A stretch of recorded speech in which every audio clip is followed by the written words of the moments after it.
Whilst on the news, Olusegun Obasanjo calls for moral realignment and positive reorientation among Nigerians to address impediments affecting the country.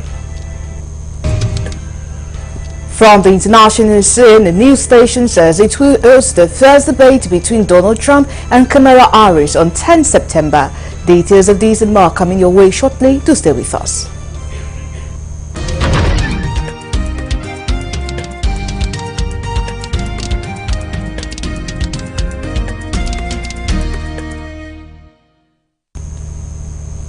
Many thanks for joining us at this time. Now, details of the news. President Bola Tinubu extends his condolences to the family of Issa Hayatou, former president of the Confederation of African Football (CAF), who passed away at the age of 77 on Thursday. Hayatou was also one-time acting president of FIFA, the world's football governing body. Ajurin Gilale, special advisor to the president on media and publicity, in a statement said President Tinubu commiserates with the Cameroonian Football Federation, the people of Cameroon and the African football community. Ngilale said the president describes the passing of the legendary football administrator as a huge loss, underlining his contributions to the development of sport in Africa and beyond. He said the president prays for the repose of the soul of the departed and strength to his family at this difficult time.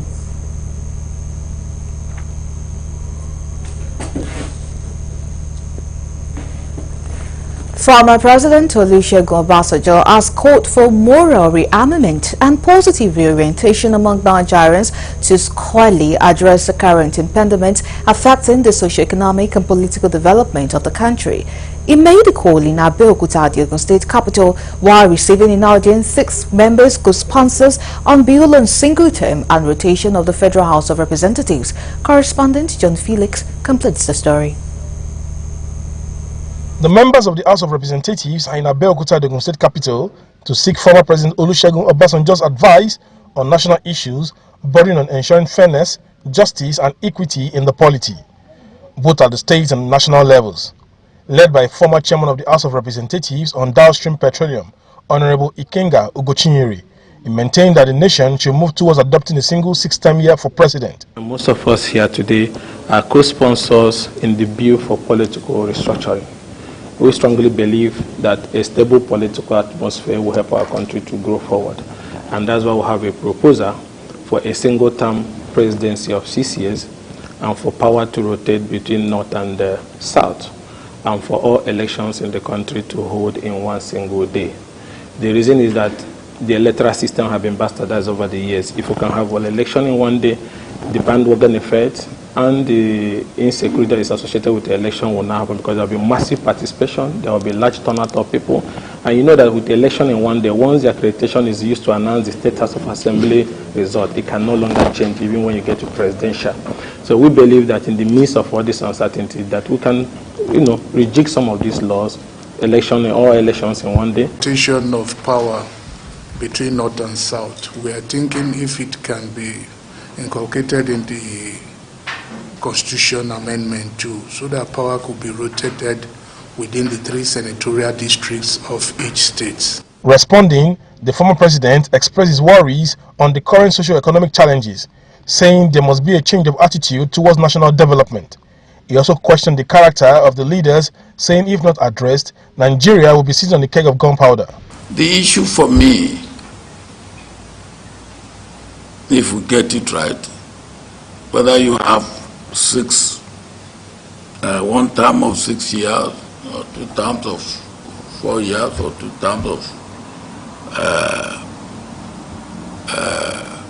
5 years, where we need to work is our mentality. We have to decarbonize our brain. Brothers, look, if you give him one term of 6 years, he can do the same harm that he will do in 2 terms of 4 years. So why should they be Nigerian and be languishing in poverty? Why? And then they make demand for that. And we are not listening to them. They make demand for that. and we are treating it with levity. We are sitting on the keg of gunpowder. They are frustrated, they are desperate, they are angry, they are hungry, they are unemployed, they are in abject poverty. What do we expect? At the end of the discussion, the former president expressed his support for the co-sponsors on their mission, but said these should be subjected to convention. From Abeokuta, the Ogun State capital, John Felix reporting for Galaxy Television News. Now, joining us live from Warri, Delta State, to talk about comments on some elder statesmen about some issues grappling Nigeria is Chief Robinson Ariyo, a public affairs analyst and legal practitioner. Good evening and thank you so much for joining us at this time. Good evening. It's always my pleasure to be with you. Thank you. All right, so right to the questions. How will you describe several calls for reassessment of economic policies by notable Nigerians like Obasanjo, Anyoko, and others? In a simple word, legitimate. Legitimate because there were expectations from this particular administration that is in place now. And it is noteworthy that the administration has already spent more than a year. And when one triangulates what we have on the table with what we expected to have on the table, then you agree with me that these calls are quite legitimate. In other words, we must understand that democracy is a people-oriented and people-driven kind of government. So let us take for granted, let us leave the argument that perhaps we did not elect Mr. President. That argument has been laid to rest by law. So we elected him to do what? To do our bidding. And that is the bidding of attending to our legitimate yearnings. Addressing insecurity, addressing hunger, addressing infrastructure. And we find that these three cardinal things, which are of greatest concerns to Nigerians, are not being affected by the policies of the government. For instance, you would record that the very first step that this particular administration took was to remove subsidy. Whether subsidy has actually been removed or not, we are feeling the impact. And what we have as a caricature policy is the plan to dole out physical cash to the citizenry. There is nowhere in the world where doling out physical cash to citizenry can be a sustainable economic policy. Doling out cash can hold interim, temporary. You find that even the doling out of the cash has not even happened. Not to talk about the cardinal policies that should be put in place. What are we doing? What are we doing about the insecurity in the land? As a matter of fact, things have deteriorated to the extent that certain areas of Nigeria where we didn't have to experience the kind of insecurity we experience today, we have started experiencing insecurity. Is it in Delta State? Then look at the roads. The roads are terrible. So, that it will not be right for an elder statesman to say that we are sitting on the keg of gunpowder. Okay, all right. So we also know that since the 1st of August, there have been protests in Nigeria that are supposed to last to the 10th day. And we have former President Olusegun Obasanjo also describing the demands of Nigerian youth in the ongoing hunger protest as legitimate. Do you also agree with that? Absolutely. In fact, if there are stronger terms to describe the protest, it should be that it is overdue. Far overdue. Of course, some people may say that when President Obasanjo was there, what did he do and what did he not do? That is not the issue now. The issue now is, yesterday has gone, we are in today. Is it the price of what? The price of in the market? Is it the ratio, the exchange rate between Naira and dollar? whatever index you will elect to use to measure the performance of this administration, it is abysmal failure. Now, it is not enough to say that the administration has just been in existence for about a year. What was promised us was that the government would hit the ground running. And one of the signals that the government gave to us that it would hit the ground running was the removal of subsidy. Now, if subsidy has been removed, one of the logical questions you should ask is that what is the removal, the funds that would have been used for sustaining subsidy, what are these funds being used for? Very well. We also have some Nigerians who have been calling for inclusion of referendum in our constitution. How would you relate this to our present challenges? Well, you see, the problem is not laws, it is not policy, it's not framework. Laws, policies, and frameworks are in the papers. The problem we have is attitudinal. For instance, you will really need to have referendum injected or inserted into our constitution before, for instance, non-performing legislators will be recalled. Those provisions are there. In other words, the checks that we have, referendum is part of one of the checks that you could have by the citizenry against policies and programs of government that are not going on properly.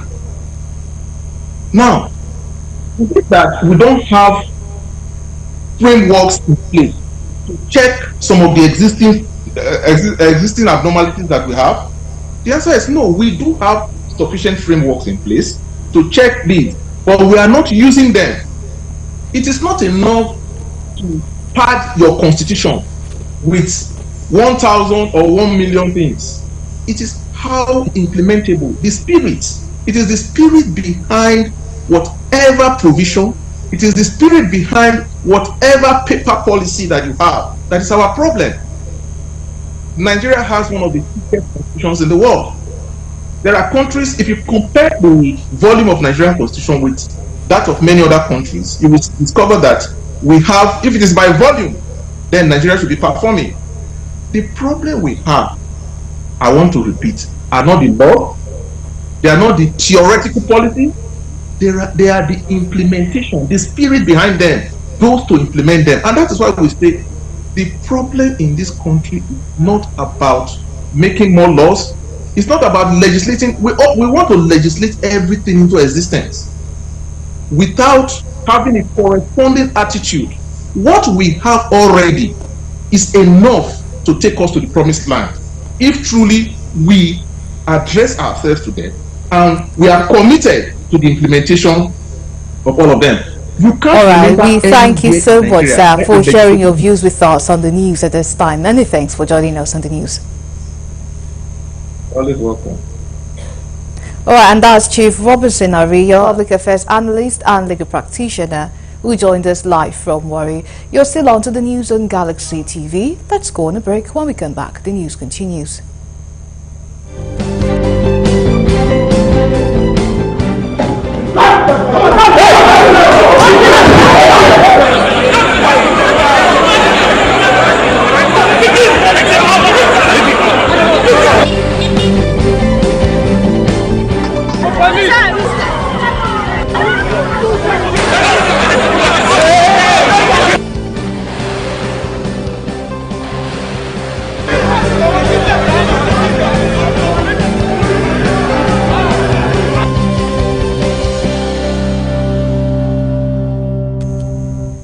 We are glad to have you back. Now, for more updates and latest news, please visit our website www.galaxytvonline.com. Connect with us on our X handle at Galaxy TV. Subscribe to our YouTube channel, youtube.com/Galaxy TV News. You can follow and interact with us on our Facebook page, facebook.com/Galaxy TV. Remember to follow and tag us on our Instagram page at Galaxy TV. You can also avail our eyewitness feature via WhatsApp. If you have breaking news around you, simply share your story by sending short clips or videos of the news on 0818 6666 669. our social media platforms are user-friendly and can always accommodate your live updates and comments. Now to other stories, the federal government has frowned at the slow pace of work by contractors handling the construction of the 107-kilometer Enugu-Onitsha road dualization. The contractor has therefore been advised to brace up for the implementation of the policies of the renewed administration with respect to speed and quality of work, commitment to project execution, and care for the comfort of road users. This directive was the outcome of a crucial meeting of the ministry with MTN that is funding the construction of Enugu-Onitsha road dualization under Road Infrastructure Development and Refurbishment Investment Tax Credit Scheme. The representatives of the government of Enugu State and two other contractors handling the project under the tax credit scheme. 10 days ago, we launched Operation Take Our Roads, and it is very clear to all the directors and controllers and engineers what is required of them. We have been one in our contracts, we have contingency. I will direct it where you issue directive to a contractor and he fails to do it. We should get a subcontractor to get stone base to fill such potholes or boreholes. And there will be no basis for any worker of Ministry of Works that fails to adhere to this strictly.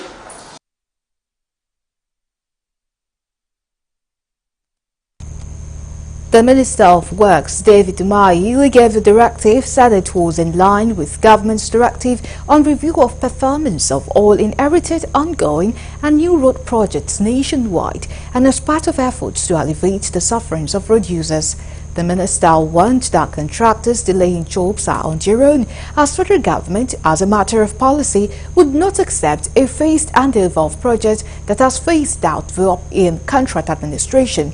He disclosed that by the reason of the launching of Operation Free Our Roads, it is now a violation of policy on the side of the controller and directors of the Federal Ministry of Works, where vehicles are falling on any project that is ongoing or where there are potholes on such roads. Section 51(6) of the Standard Condition of Contract. That the engineer, which is the controller or any other one on site, may direct for additional work with the approval of employer. When you do additional work beyond what is in the contract, you will not be paid unless the controller or the engineer on site has written for approval to the director of the department, the head, and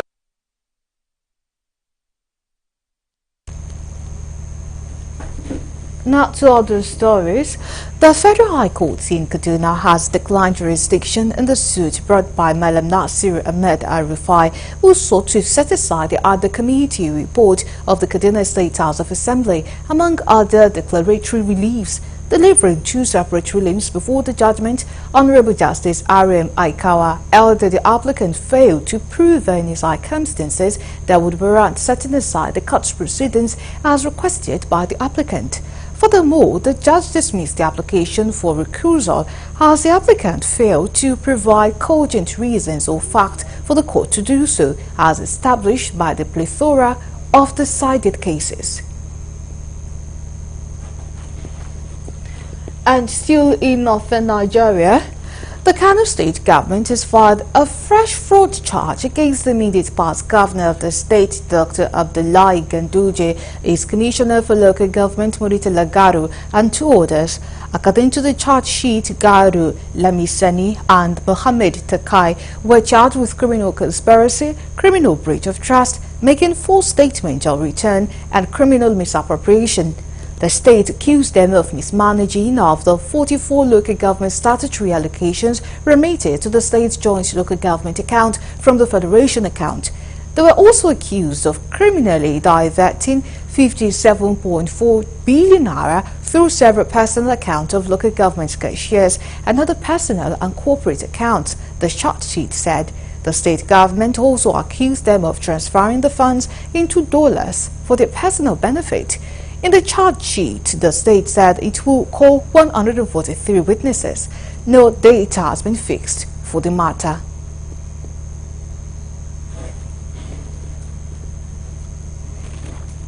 Conveners of the ongoing End Bad Governance protest are threatened not to stop the protest if the demands are not met after the stipulated 10 days.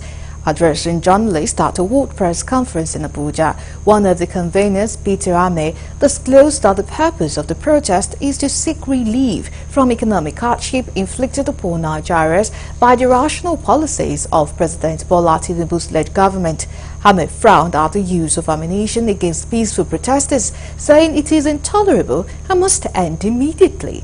He called on President Tinubu to immediately halt the use of brute force by security agencies against peaceful protesters. He stated that Nigerians have the right to protest, and the protesters' demands are essential for the nation's progress and stability. Now we move to the international desk for more news.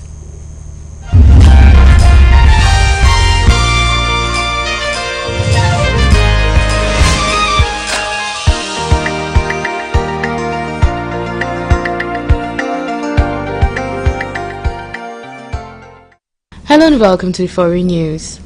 ABC News has said it will host the first debate between Donald Trump and Kamala Harris on 10 September. The network said the debate will be moderated by World News Tonight anchor and managing editor David Mu and ABC News Live Prime anchor Lindsay Davis. Trump had previously said that he wanted a debate hosted by the conservative network Fox News, saying it will take place in Pennsylvania at a site in an area to be determined. The Harris campaign had maintained they would still like to debate Trump on 10 September. At a news conference at his Mar-a-Lago resort, Trump also said he would like to debate Ms. Harris 2 additional times on 4th September on Fox News and on 25th September on NBC. Trump said that CBS will host a debate between the two vice presidential nominees, Republican J.D. Vance and Democratic Tim Walz. NBC News is reportedly in discussions with both campaigns about a potential debate this autumn. The New York